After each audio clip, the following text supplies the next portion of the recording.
Let's talk about Fallout 5, Josh Brown. Do we have to, Scott? Well, there's not that much to talk about, but it's worth touching on the fact that over on Den of Geek, there was an interview with Bethesda's Todd Howard saying that Fallout 5 is apparently completely mapped out, and he's been telling Jonathan Nolan what to do and what not to do for the Amazon TV show. Todd Howard said, there are some things where I said, don't do this because we're going to be doing it in Fallout 5, and Jonathan Nolan apparently now knows the entirety of Fallout 5, but isn't telling anyone. It's worth just dipping in on this because the state of Fallout has been a bit up and down. Yes. With Fallout 4 and then Fallout 76. The TV show looks extremely promising, at least I think it does. And then, obviously, you had Howard get out there and say that they were doing the next Elder Scrolls, and then they would do Fallout 5. But Howard himself was like, I don't know how many more of these I've got in me because of his increased age and the reality of how long these things take to make.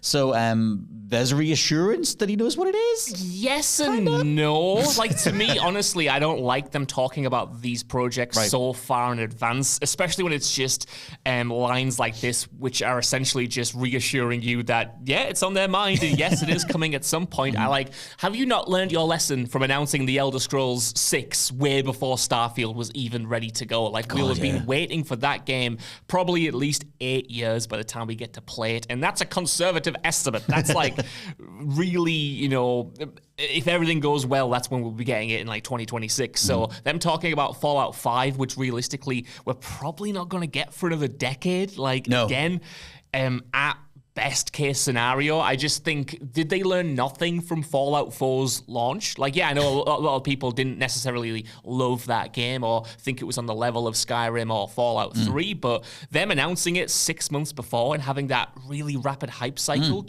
I thought was incredible. I thought that was the route they were going to take going forward, but now it's almost like they've gone in the complete opposite direction, and now they're just saying, yeah, Fallout 5 is happening, it's coming, we've got some ideas about it. We're not going to tell you those ideas for probably 15 years, but we got them. We got them all right. In the pipeline, I'm curious about the general feel of Bethesda to the modern day audience. Like, Bethesda used to be this massive titan, and they still kind of are, but they went through all the stuff with the acquisition. They went through everything that happened with Fallout 76. Starfield, me and you liked it. I feel like we're the only two people that did. Yeah, every time I say I like Starfield on these videos and podcasts, everyone slags me off in the comments, and I'm like, I just thought it was a good game. I thought it was a good, fun time. I mean, I get the criticisms for it, but I just kind of accepted what they were going for, what they pulled off kind of thing. And I had a lovely, lovely time with Starfield. Do think it has really good character writing. And I love the ending for it.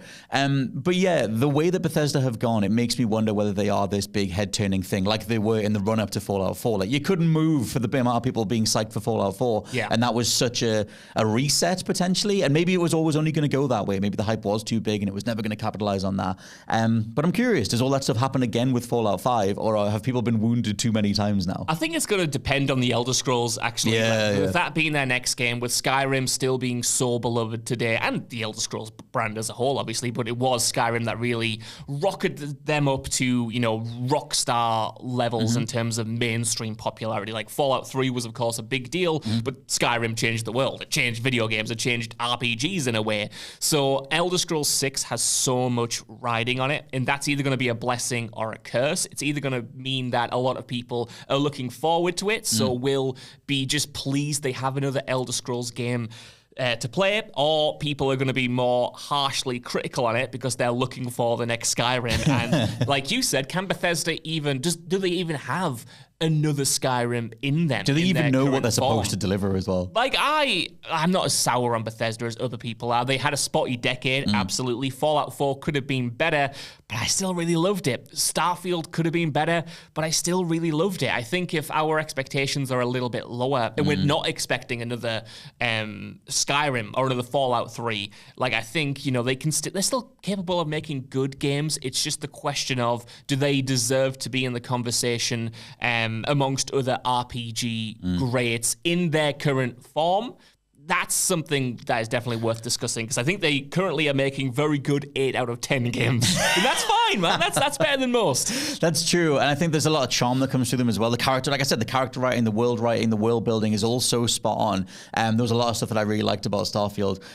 Fallout has just always been a weird IP for them because they acquired it anyway from Black Isle, and then trying to make it their own, like the Bethesda Fallout era. You still get Fallout fans who love Fallout 1 and 2 and the feel of those old games. And it's just interesting seeing it all pan out, and then what the hell Fallout 5 even is, but at least one of the lead creatives has an idea for it. Yeah, man. I mean, I'm a Fallout guy more than I am an Elder Scrolls guy. Right. And I'm a big Elder Scrolls guy, you know what I mean?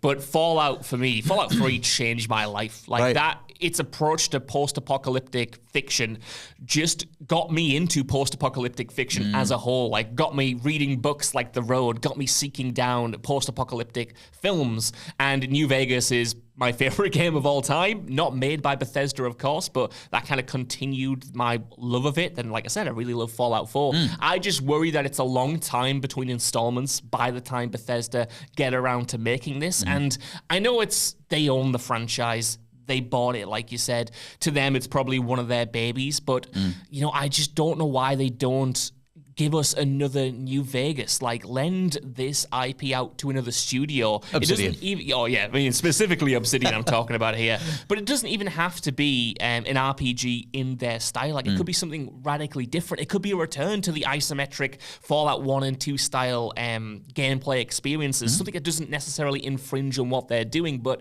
that just keeps Fallout in the conversation. I know they tried that with Fallout 76, which, you know, is in a much better place than it was at launch, but like, that's, to me, that's not enough. Like, this IP deserves, I think, more than a game every 10 or 15 years, you know? Yeah, and that's always the secret sauce thing, is like, do they need that long to get all the different, the way the quest design works? Like, when the Radiant quest system came in Skyrim, or the first time we realized it was generating quests infinitely, like, yeah, you can say they're watered down and they are generated. You're doing a little face there, Josh Pratt. No, you're absolutely right. And I will actually let you finish, because I feel like I'm jumping in with my facial expressions. I didn't necessarily mean that was like a tip of the spear thing, but like, they had those ideas. Like, they used to be the leaders of the field, and like, Starfield didn't feel like it was leading anything. That's true, man. And I think even Fallout 4 didn't feel like it was leading anything. I think even I can understand the criticism of that game is that it's just more Fallout, right? It didn't reinvent the wheel in the same way that Skyrim did. Like, Skyrim's obviously indebted to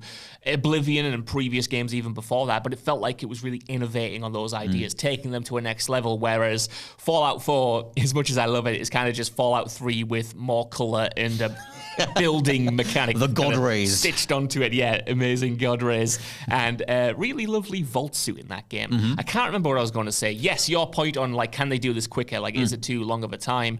I think they can do it quicker. I mean, look, Fallout New Vegas had so many problems at launch in terms of, you know, the technical aspects, the bugs, the glitches.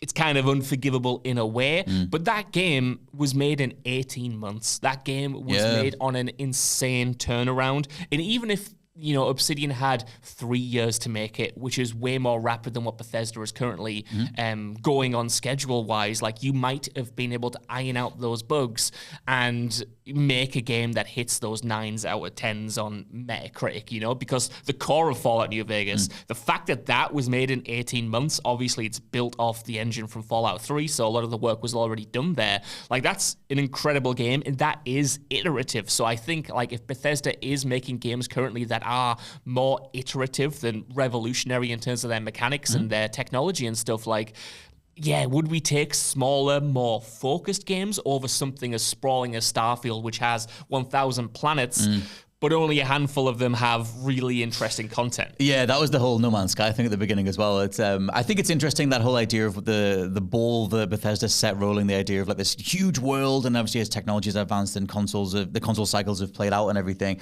what do people want from a Bethesda game? What even is a Bethesda RPG? I think that's why Starfield was a bit disappointing to a lot of people. But still, like, they assumedly can reclaim, they have all the money in the world now, they're backed by Microsoft, like, Fallout is a vested franchise. I'm curious to see how Avowed does from Obsidian, whether people take to that in the same way. I do think the industry has changed so much since 2011 that it's like, it's just hard wowing people in the same way. Like, every other week there's another massive 100-hour RPG. Like, it's just not the same landscape. That is absolutely, you know, you're absolutely spot on there, but I do think that all it takes is one great game to get a developer back on top. Like, we've seen it so many times before. Like, people hated CD Projekt Red, perhaps rightfully so, when Cyberpunk released. But if you ask people now, like, have they done enough to reclaim their spots as at the top of the RPG pile with the work they put into Cyberpunk and the Phantom Liberty DLC? I think a lot of people would probably say, yeah, CD Projekt rule again, and they made the mistakes, but now they're back on top. You know, we've seen it with developers coming in like Larian and dropping Baldur's Gate 3 and then being like massive, you know, darlings all of a sudden, and kind of entering the mainstream in that way. And I think that that is always a possibility. I think, you know, the great thing about games in a way is that someone could have an absolute stinker, be like, grab the baton of hate, which I know you like to say, for a few years, but then turn it around by saying, yeah, we messed up, but he's a great game we've been working on that kind of fixes those issues. True. And they can win that fan respect back. Yeah, and I think like that can be one of the biggest issues with gaming is that they get away with the price points that are associated with those initial salvos. Absolutely true. But they're always back.